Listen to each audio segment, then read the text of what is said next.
Dengan mengucapkan Bismillahirrohmanirrohim, perkenankan kami membuka rapat kerja dan RDP hari ini, dan rapat dinyatakan terbuka untuk umum. Bapak, Ibu, dan hadirin yang kami hormati, agenda rapat kerja dan RDP hari ini adalah membahas kesiapan pemerintah pusat dalam mendukung persiapan pengisian formasi guru P3K. Dan tentunya sebagai Komisi Peradaban, ya, masalah pendidikan, ya Kang Dede, guru adalah elemen terpenting dalam pendidikan, khususnya di jenjang pendidikan dasar dan menengah. Penyelenggaraan pendidikan di satuan pendidikan ditopang oleh keberadaan guru dan tenaga kependidikan honorer dengan jumlah yang sangat besar, yaitu 742.459 guru honorer. Dari 193.954 guru pelamar prioritas 1 atau P1, masih tersisa 62.625 guru yang belum mendapatkan penempatan. Sisa guru ini akan dituntaskan pada tahun 2023.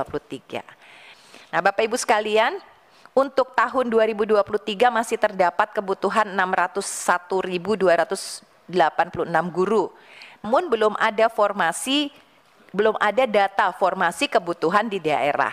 Nah, dalam rapat ini Komisi 10 ingin mendapatkan penjelasan dari pemerintah terkait beberapa hal sebagai berikut. Ada 5 poin singkat. Pertama, bagaimana perencanaan pemenuhan kebutuhan guru baik dari sisi kebutuhan per mata pelajaran dan kebutuhan atau sebarannya di daerah. 2, bagaimana kepastian pendanaan baik gaji maupun tunjangan bagi guru yang telah lulus seleksi P3K dan yang akan direkrut pada tahun 2023 ini.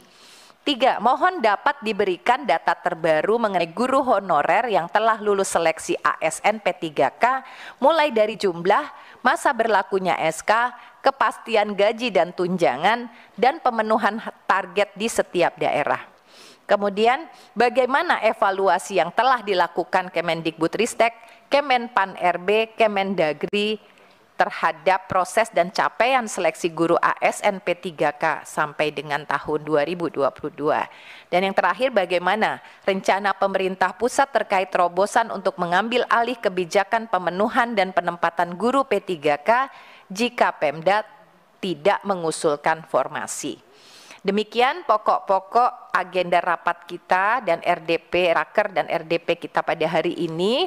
Kami persilakan Saudara Mendikbudristek RI untuk menyampaikan paparannya, nanti kemudian kita lanjutkan dengan teman-teman dari Kemendagri dan Kemenpan RB.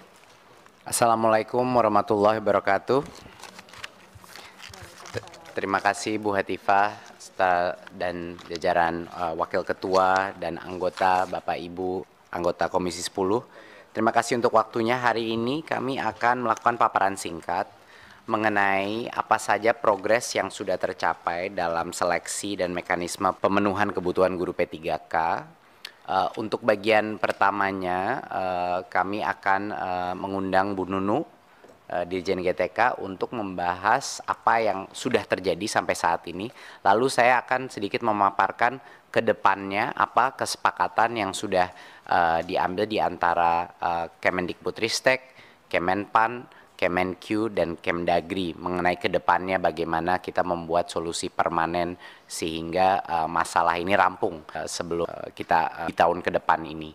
Saya persilahkan Bu Nunu, silakan. Baik, terima kasih Pak Menteri. Bismillahirrahmanirrahim. Assalamualaikum warahmatullahi wabarakatuh. Salam sejahtera untuk kita semua. Salam sehat untuk Bapak Ibu yang saya muliakan.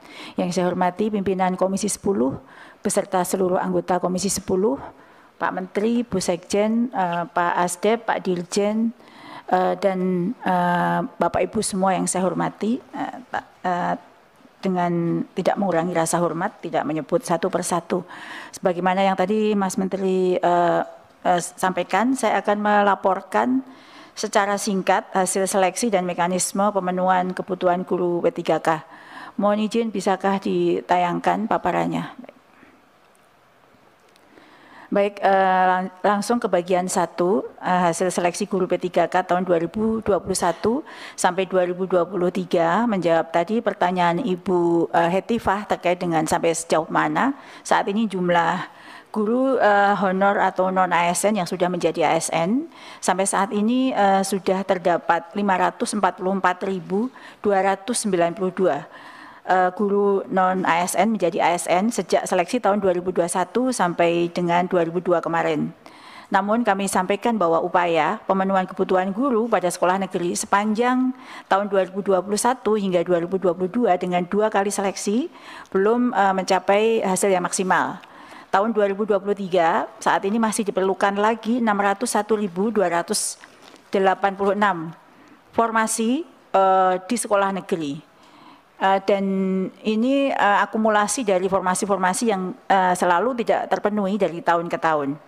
Di layar ada ilustrasi bagaimana formasi yang diajukan tahun 2021 sebesar 1.250.000, namun formasi yang diajukan pemerintah daerah hanya 506.000 saja atau 44% dari kebutuhan, dengan berbagai upaya yang telah dilakukan, dan hasil yang lulus tahun 2021 sejumlah 293.860.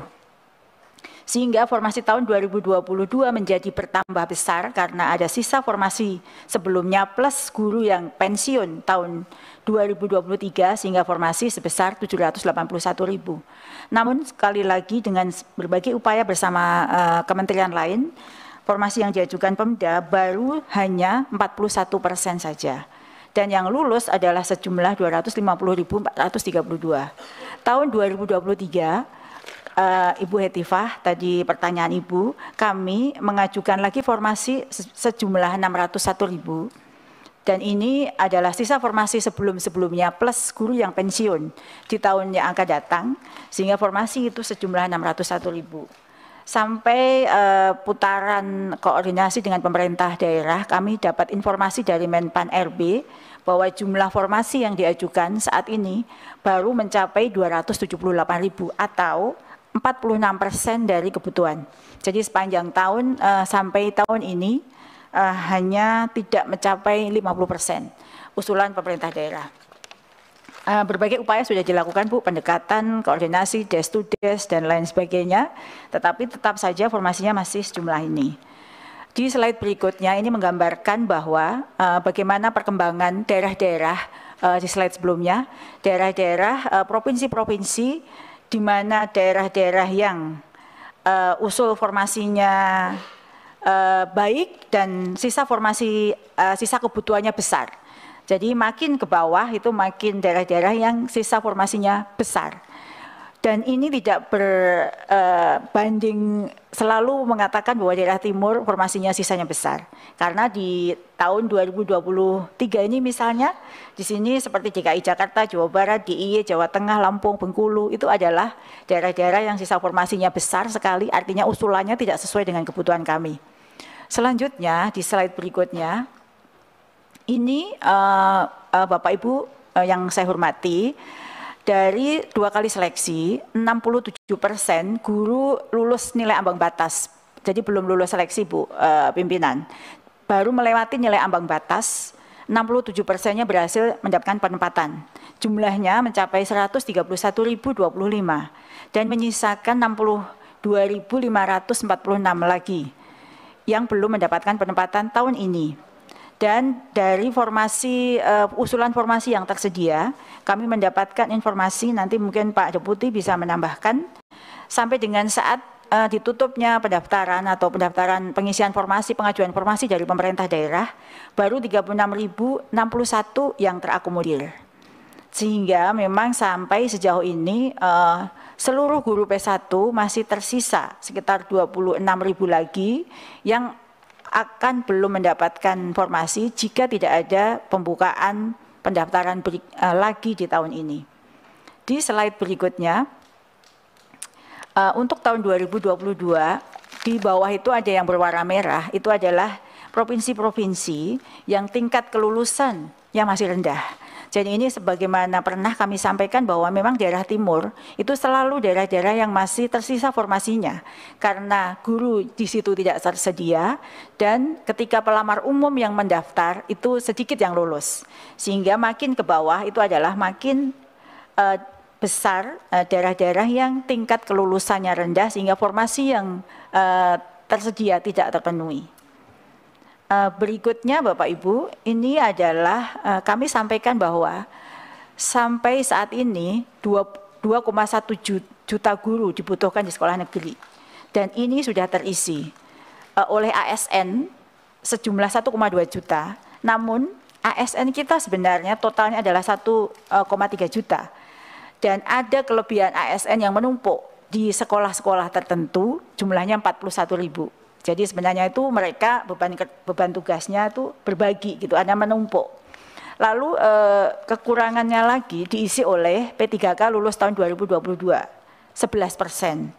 Dan diisi oleh guru non-ASN atau guru honor itu sebesar 16% atau 363.000. Jumlah guru honor kita alhamdulillah sudah menurun, Bu Pimpinan. Karena sekarang dengan seleksi tahun 2021-2022, guru honor di sekolah negeri sekarang jumlahnya 529.000. Masih tersisa 166.000 yang belum mendapatkan penempatan atau tinggal di sekolah-sekolah menumpuk di beberapa sekolah. Dan saat ini masih kekurangan guru sebesar 254.000. Sejatinya kekurangan guru ini bisa diisi oleh guru-guru kelebihan ASN, guru honor yang menumpuk berlebih, dan juga guru DPK yang sekarang ditempatkan di sekolah-sekolah swasta.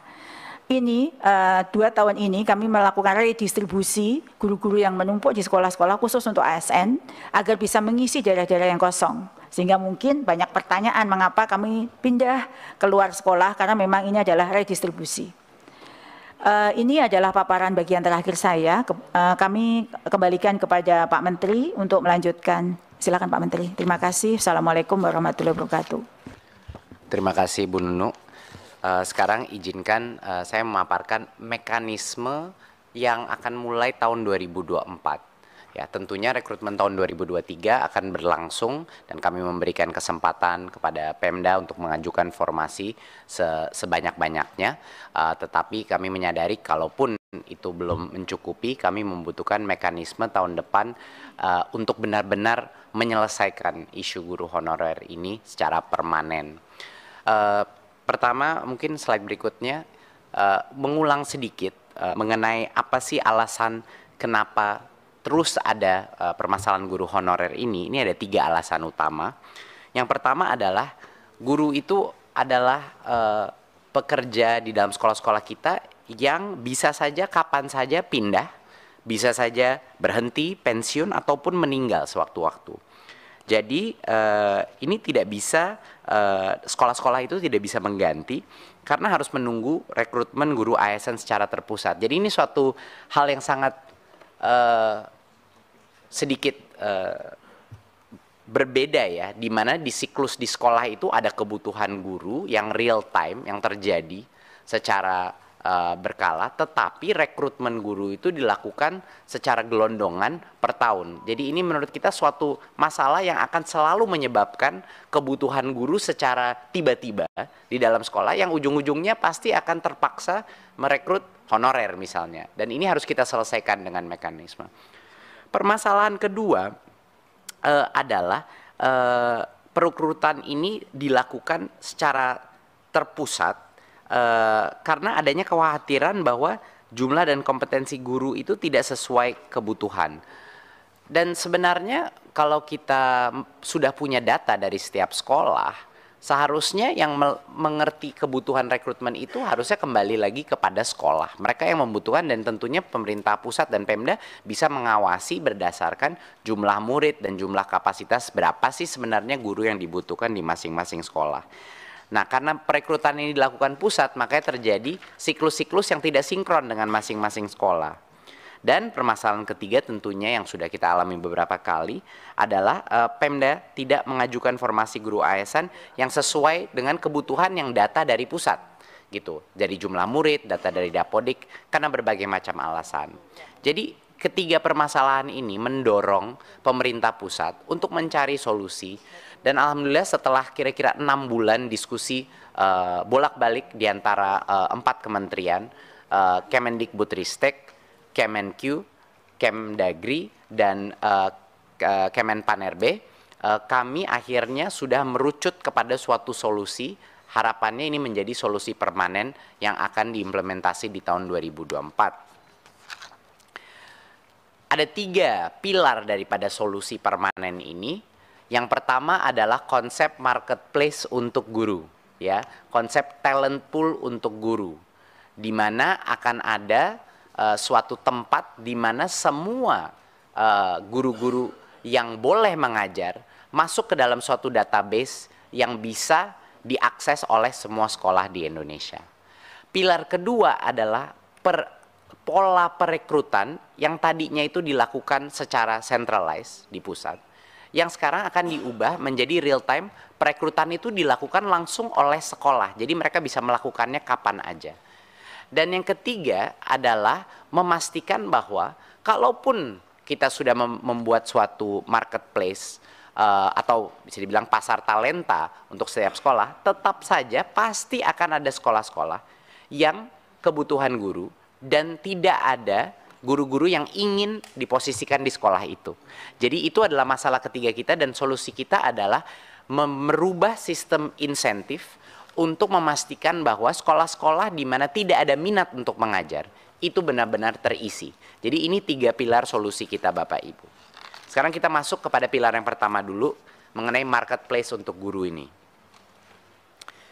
Marketplace untuk guru adalah suatu database yang nanti akan didukung secara teknologi, di mana semua sekolah ini bisa nanti mengakses siapa sih saja yang bisa menjadi guru dan siapa yang saya mau undang untuk menjadi guru di sekolah saya. Siapa aja yang akan masuk ke dalam marketplace ini? Yang pertama adalah guru-guru honorer yang sudah lulus seleksi, ya, mereka yang mengikuti seleksi untuk menjadi calon guru ASN. Nah, seleksi ini pas mereka sudah lulus, itu pasti grade, mereka akan masuk ke dalam database ini. Yang kedua yang akan masuk marketplace ini, talenta pool talenta ini, adalah lulusan PPG Prajabatan. Ini guru-guru baru yang sudah lulus PPG, dan mereka akan juga masuk ke dalam marketplace terintegrasi ini, ya.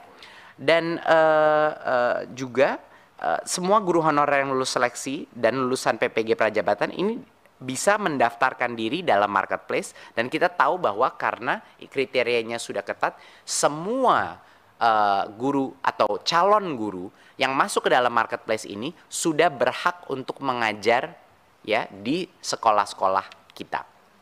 Nah, jadi calon guru ini lebih fleksibel untuk mendaftar dan memilih lokasi mengajar tanpa harus menunggu lagi proses perekrutan secara terpusat, ya. Jadi ini real time, benar-benar kita mengikuti kebutuhan masing-masing sekolah di daerah. Berikut, sekarang kita bahas proses perekrutannya sendiri yang akan berubah. Yang pertama, langkah pertama adalah anggaran gaji dan tunjangan guru ASN yang sekarang itu ada di Pemda, ini dialihkan langsung ke sekolah. Jadi sama persis seperti anggaran dana BOS, kami akan mentransfer anggaran ini kepada sekolah langsung, rekening sekolah, dan itu hanya boleh digunakan untuk perekrutan guru yang ada di dalam talent pool tadi, yang ada di marketplace guru tadi. Jadi memang dikunci penggunaan dana itu hanya untuk yang memang benar-benar boleh menjadi guru. Dan yang kedua adalah sekolah sekarang bisa merekrut guru ASN kapan saja, tidak perlu menunggu siklus perekrutan. Kapan saja mereka bisa merekrut, menawarkan posisi mereka, asal itu mengikuti formasi yang saat ini ditentukan oleh, yang kedepannya tahun 2024 akan ditentukan oleh pemerintah pusat berdasarkan semua data dari Dapodik dan data source lainnya, ya. Tapi ini bersifat dinamis, setiap tahun tergantung, kalau jumlah siswa berubah, formasi akan berubah dan selainnya. Jadi ini perubahan yang cukup besar, seperti yang kami sudah bilang dalam beberapa raker sebelumnya. Kalau memang kita menyadari bahwa formasi dari daerah tidak akan mencukupi menutupi kebutuhan guru kita, formasi itu pun sekarang rencananya akan ditentukan oleh pusat berdasarkan data Dapodik, ya, dan data-data lain, ya. Step ketiga adalah langsung setelah semua talenta pool itu sudah jadi dan sekolah bisa mengakses, anggaran sudah ditransfer ke sekolah, perekrutan itu dilakukan melalui platform teknologi ini. Jadi setiap sekolah, setiap kepala sekolah bisa memastikan untuk merekrut guru yang berkompetensi. Dan ini dikunci, sekali lagi, ini yang penting. Kita kan mau mengatasi masalah honorer ini secara permanen, Bapak Ibu. Artinya dana yang ditransfer ke sekolah itu hanya boleh diberikan kepada calon-calon guru yang ada di dalam database tersebut. Di luar itu tidak boleh dilakukan transfer. Ya, di luar itu akan ada pelanggaran, sehingga dengan adanya sistem marketplace seperti ini tidak ada lagi opsi untuk menggunakan anggaran untuk bisa merekrut guru honorer lagi karena sudah ada marketplace terbuka. Ya, jadi kita tidak menciptakan masalah di masa depan, Bapak Ibu. Nah, dan kalau seorang calon guru tadi, misalnya guru yang lolos passing grade, ya, sudah direkrut oleh sekolah, confirm, maka otomatis dia akan diangkat sebagai ASN, otomatis menjadi P3K. Ya, jadi ini mekanisme yang sangat efisien gitu. Pada saat ada posisi terbuka, karena kan saat ini Bapak Ibu permasalahannya adalah banyak guru mengekspektasi kalau lolos passing grade artinya dia menjadi P3K. Itu kan tidak benar sebenarnya. Ini masalah komunikasi juga, bahwa sebenarnya lolos passing grade artinya dia punya kesempatan menjadi P3K kalau ada formasi yang akan menerima mereka gitu. Nah, ini adalah hal yang sekarang secara otomatis kalau sekolah itu akhirnya setuju, oke, ini saya mau calon guru ini dan calon gurunya menerima, ya, langsung secara otomatis status ASN-nya menjadi valid, dia menjadi P3K di sekolah tersebut. Dan pembayaran guru ASN menggunakan sistem pembelajaran sekolah. Seperti yang kita bilang tadi, dikunci, hanya guru pada roster sekolah yang dibayar dengan sistem, tidak ada lagi guru honorer yang dibayar seadanya. Nah, jadi ini adalah sistem ini dan didukung dengan teknologi. Satu-satunya cara Bapak Ibu untuk menghentikan perekrutan guru honorer baru, tetapi memberikan kesempatan maksimal bagi semua sekolah untuk memenuhi kebutuhannya tanpa menunggu siklus perekrutan pusat. Jadi kami memberikan kemerdekaan dan otonomi kembali kepada sekolah untuk melakukan perekrutan ini. Berikut. Oke. Nah, sekarang adalah bagaimana masalahnya di sekolah-sekolah yang sudah lama mencari guru, tapi tetap aja tidak ada. Tentunya marketplace tidak cukup, karena dengan marketplace pasar bebas pun pasti banyak guru yang tidak mau ditempatkan di beberapa daerah yang memang mungkin kurang menarik bagi guru-guru tersebut. Jadi harus ada solusinya juga untuk daerah-daerah yang paling kebutuhan guru di lokasi yang tidak sering diminati guru. Kami sudah menentukan bahwa sekarang kita akan tahun depan akan mengenalkan mekanisme beasiswa dengan ikatan dinas. Jadi beasiswa untuk guru PPG Prajabatan, guru-guru baru yang menerima beasiswa. Nah, ikatan dinas ini akan diperlakukan untuk beberapa tahun. Mereka akan ditempatkan di mana kami merasa itu dibutuhkan. Nah, tapi tentunya ada berbagai macam benefit dari ini juga. Kita akan memberikan insentif dalam karirnya dan lain-lain. Jadi kenaikan kepangkatan yang lebih cepat dan lain-lain.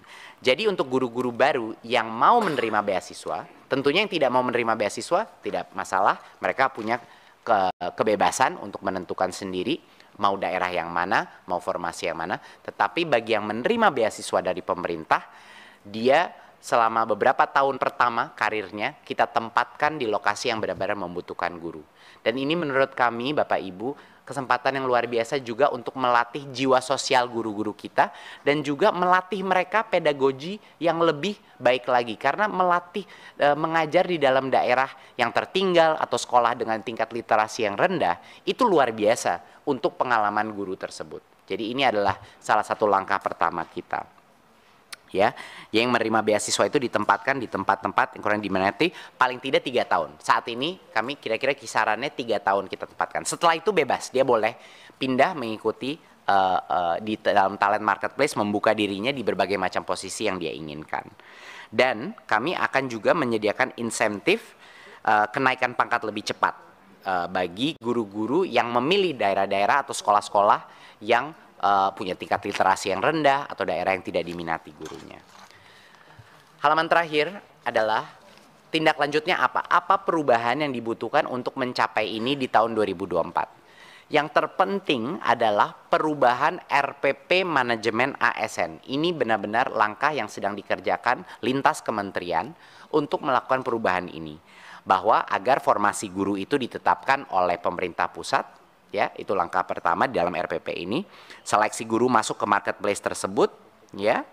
Dan kabar gembira Bapak Ibu, kalau kita melakukan dengan mekanisme seperti ini, real time recruitment, artinya tes seleksi pun tidak harus dilakukan secara gelondongan, misalnya 2 kali setahun. Kita bisa mempunyai testing center di mana-mana yang di kapanpun guru-guru honorer atau guru lain yang ingin melalui tes ini bisa untuk lolos seleksi sehingga dia bisa masuk ke dalam talent marketplace-nya.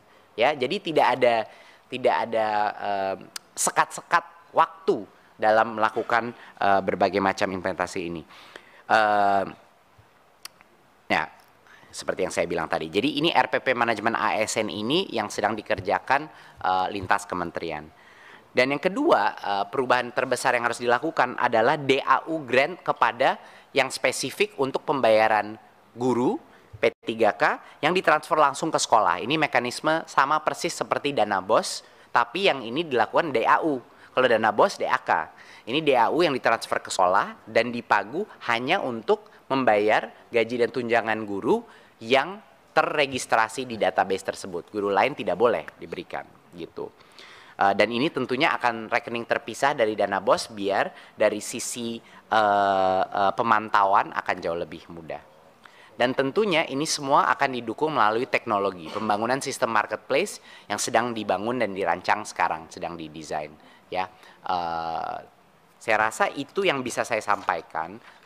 Bagaimana mencapai ini butuh waktu sangat lama, 6-8 bulan kami memperdebatkan dan mencari solusi dengan berbagai kementerian dan tidak mungkin akan bisa tercapai kalau tanpa dukungan 3 kementerian lainnya tadi. Jadi saya ingin mengucapkan apresiasi saya kepada 3 kementerian yang benar-benar mendukung dan berpikir terbuka bagaimana bisa menuntaskan permasalahan ini. Tanpa 3 kementerian itu tidak mungkin kita bisa mencapai kesepakatan ini untuk maju ke depan. Terima kasih.